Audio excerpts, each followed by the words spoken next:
पहुंचे हुए हमारे सम्मानित मंचासीन अतिथि और गांव थे कि पधारेला वडील युवा साथी माताएं बहनें और अभी जो विद्यालय से बच्चे आए जिन्होंने एक हमारी संस्कृति में और हमारे समाज का जो इतिहास है, हमारे समाज का जो उद्देश्य है, उसके बारे में एक सांस्कृतिक नृत्य के माध्यम से आप सबके सामने ये कार्यक्रम किया। एवे अंबाऊ जो राजस्व गांव है इन्हें लेने काफी चर्चा थाएगी।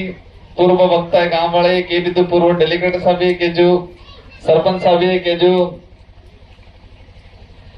अंबाऊ मो भी बेतरफर आपजो विधानसभा चुनाव पहले आपजो आना बाद भी आपजो और अंबाऊ वाला थे कि काफी लगाव है मन ने आनंद भी मार्थ के लगाव है वो लागे और उम्मीद है कि लगाव ने इसी रिश्तों है हमेशा बरकरार रहेगा, कार्य टूटेगा नहीं।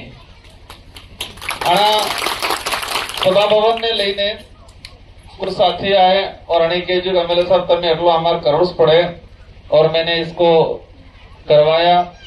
रोड वाली जी समस्या है, पहले भी एक बार मेरे पास ये बात आई, लेकिन हो सकता है कहीं थोड़ा उधर उधर हुआ।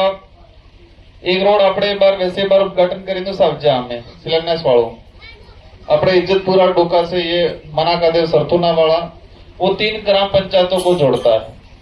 ये वाला भी मेरी जानकारी में आया, इसको भी मैं प्रयासरत था लेकिन किसी कारणवश रह गया है और मैं आज आपको आश्वस्त करता हूं कि इसको आने वाले समय में अपन इसको अवश्य कराएंगे।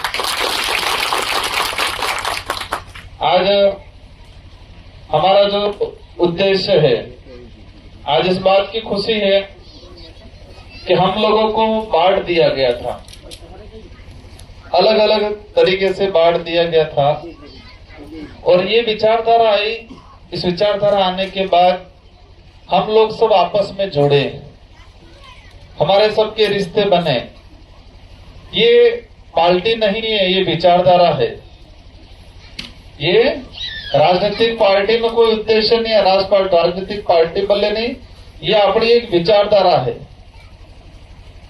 और इस विचारधारा आदिवासी परिवार ने जो विचारधारा है, ये विचारधारा में थे कि जो जोड़ाई जा आदमी ने कटु रिश्तों मतलब एक मजबूत रिश्ता बन जाता है और वो रिश्ता कभी टूटेगा नहीं।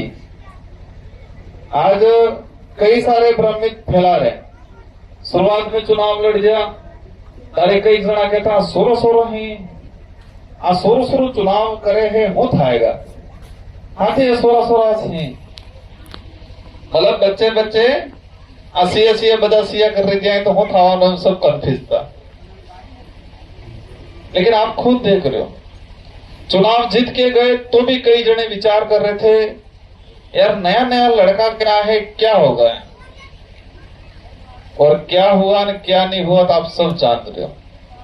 जो नेता अपने आप को राजा समझ रहे थे उनको अक्ल आ गई और गांव दौड़ते हो गए। अभी जो नेताओं कभी जनता को पूछते नहीं थे वो नेता आज गांव दौड़ते हो गए। वो आप सबकी ताकत की वजह से आप जागरूक हुए और मेरे जैसे लोगों को आपने विधायक बनाया, इसलिए ये नेताओं को अक्ल आई है। ये विचारधारा आज हमारा ये समय नहीं था कि हम पॉलिटिक्स करें, लेकिन इन नेताओं ने मजबूर किया। हमको हमारी नजरों के सामने देख रहा है कि हमारा नेता जा रहा है दूसरों के कहने पे और जाके हमारे बच्चों का आरक्षण काट के दूसरों को आरक्षण दे रहा है, हमारी नजरों के सामने दिख रहा है। तो हमने इस चीज का विरोध किया। ताने नेता होंगे जो बतू है आदिवासी भेगा करो, डिटक भेगा करो, मतलब एसटी के लोग हैं वो भेगा करो, यहाँ डिटक भेगा करो। ये एक नहीं रही तो वोट तो थोड़ो चुनाव में 4-5 दौड़ पहले थोड़ो खारो ने थोड़ो नमकीन ने थोड़ा पैसा आल तो अनामोस काम थई जाए। जी कार्य वोट नहीं आले ने जिने थोड़ा वोट है ये हमारा नेता सबको गिरी देता और हमारा नेता भी 20 जैन देता और कहता लाल सिंह जी आ जाओ, अमर सिंह जी आ जाओ, वहां आ जाना, वहां मिल लेना है। अमर सिंह जी जो फिर फोन करता, साहब ये काम है, आप तो उससे मिल लेना है।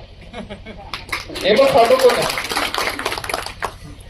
कोई भी हमारा वडील जिस वजूद रखता है 400-500 वोट का, और वो आदमी काम के लिए फोन करता, तो जो आदमी 5 वोट का भी वजूद नहीं रखता है, उस आदमी का नाम देते हैं कि आप तो उससे जाके संपर्क कर लेना। मैं कई जगह सुना है, हमारे जैसे कि गाड़ी भर सिमलवाड़ा ऑफिस थी, पूर्व मंत्री जी ने भी जाता, यहाँ डूंगरपुर जाता, तेम जोया था, उनको लाया नहीं किया है, पूछता। मतलब 2 गाड़ियां भर के 30-40 आदमी हमारे जा रहे हैं, लेकिन 30-40 में ये देखते हैं कि वो आए कि नहीं आए, और 30-40 को कहते हैं उनको क्यों नहीं लाया आपने। और आपने खुद ने महसूस किया होगा, 30-40 जने अकेले चले गए तो काम नहीं होगा, लेकिन पहला ना हाथे लेके गया काम फैल था।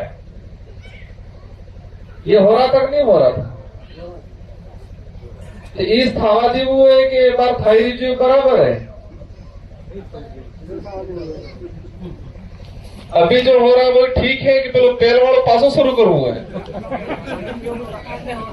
वर्तमान में हो रहा है वही रखना है। ये विचारधारा हमारे डामोर क्षेत्र के लिए तो एक वरदान साबित हुई है। इस इलाके के लिए, आपके लिए तो बहुत बड़ी वरदान है। आपका अस्तित्व खत्म होने की कंगार पे था, ये विचारधारा आई और आप वापस तर गए। और ये विचारधारा नहीं आई होती तो हमारा डामोर क्षेत्र के जो भाई हैं, ये डूबी जवान था। और किस मामले में डूबने वाले थे? अपनी पहचान के मामले में डूबने वाले थे। ये पहचान धीरे धीरे उन लोगों ने, सुशील जी अब जा कहता है अपन तो आप तो अलग हो ना, अपने वो वाले अलग हैं। ये धीरे धीरे हमारे क्षेत्र के जो भाई हैं, हमारे समाज में एक चीज देखा है, हमारे हर गोत्र के आदमी की एक पहचान है, वो उसकी कुल देवी है।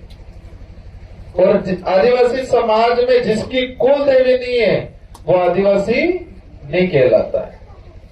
आपने हर गांव में कुल देवी है और इसकी पहचान है कि आदिवासी समाज के जिस गोत्र में जिसकी कुल देवी है वो आदिवासी है। और ये लोग धीरे धीरे, मैं इसलिए कह रहा हूं कि ये विचारधारा डामोर क्षेत्र के लिए बहुत बड़ा वरदान साबित हुई है। वो इसलिए हुई है कि अगर ये विचारधारा नहीं आती तो पक्का 4-5 साल में हमारे डामोर क्षेत्र के लोगों को एसटी का सर्टिफिकेट मिलना बंद हो जाता। एसटी का सर्टिफिकेट मिलना बंद होने वाला था, क्योंकि धीरे धीरे अपने बिल्कुल खाई पड़ रही थी। हमारा अगर इतिहास ढूंढ के निकाले, जो हमारा जो इतिहास है चित्तौड़ से आगे का, समरगढ़ का, और समरगढ़ से हमारे कुछ डोगरे उधर उज्जैन की तरफ गए और उज्जैन से इधर होते हुए गुजरात होते हुए यूं आए आप लोग, और हमारे डोगरे वहीं से समरगढ़ चित्तौड़ से सीधे आए, वो सीधे आए और आप उज्जैन होते होके आए। इतना ही फर्क है। और उन्होंने इतनी खाई बढ़ा दी, और यही खाई आने वाले 5 साल बाद आपको एसटी से बाहर करने वाली थी। और ये विचारधारा नहीं आती तो पक्का यही नेता जिनको आप कंधे पे बिठा के आज नचा रहे हो, वही नेता आप एसटी से बाहर करने वाले थे। कहा है उन्होंने लोकसभा में जब एमपी थे, कहा है तब कि हमारे सिमलवाड़ा क्षेत्र के अंदर कुछ डामोर भाई हैं, वो उनको एसटी से बाहर किया जाए, वो एसटी में नहीं आते, ये बोला है उन्होंने। और हमारा वाला आज बार माता कंधा माता हाइन फिर नसाड़े। आज खानपुर वाला, गुजरात वाला इलाका देख लो, खानपुर वाले, ये साबरकांठा वाले हमसे संपर्क करते लोग, अपने ही भाई आपके रिलेशन में रिश्तेदारी वहां होगी, क्या स्थिति, हमको एसटी से बाहर कर दिया आज। उनको कई जनों को जनरल में, कई जनों को ओबीसी में डाल दिया गया है। और वही स्थिति यहां आने वाली थी अगर ये विचारधारा नहीं आती तो। आज हमारा जो इलाका है, इस इलाके के अंदर कांग्रेस बीजेपी ने इतना जहर घोल रखा है, हद से ज्यादा।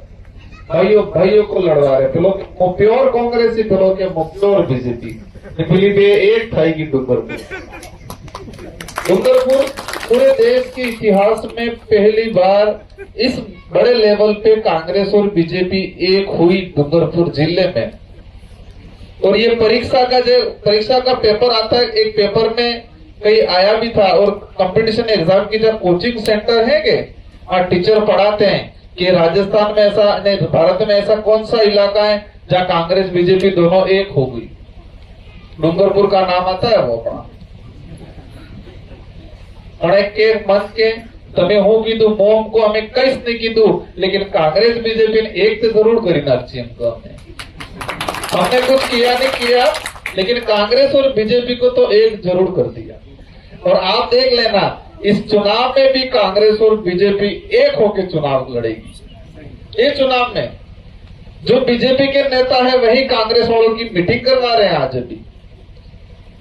कुछ कांग्रेस के पुराने नेता हैं वो बीजेपी वालों की मीटिंग करा रहे हैं और दोनों मिल के पीठ अपने कोई मंदिर है अपने सालेस वाले मीटिंग में मीटिंग कर रहे हैं। यही फिक्स है। क्यों? क्योंकि हमारी ये ताकत बनी है, इस ताकत को बिखेरना चाहते। थोड़ा सा विचार करवानो कि जो 75 साल तक दोनों अलग हैं यूं करके लड़ रही थी और हमको लड़ा रही थी आपस में, तो 4-5 साल में ऐसा क्या हो गया दोनों एक हो गई। इतना विचार करना थोड़ा कि जो 75 साल से दोनों अलग थी, आपस में लड़ रही थी और हमको भी लड़ा रही थी दो पार्टियां, तो हमारे इस इलाके में ऐसा क्या हो गया कि दोनों इन 4 साल में ही एक कैसे हो गई भाई। ये विचार करना लोगों का तरीका था।